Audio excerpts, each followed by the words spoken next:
सगळ्यांनी राव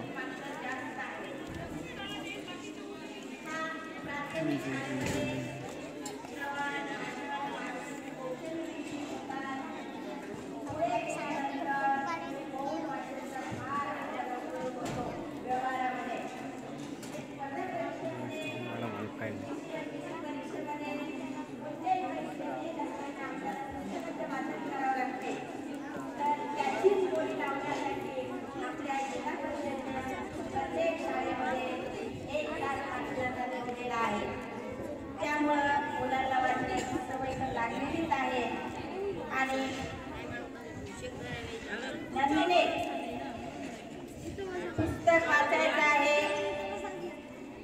सगळ्यांनी आपापल्या पुस्तकाचं नाव लक्षात ठेवायचं आहे।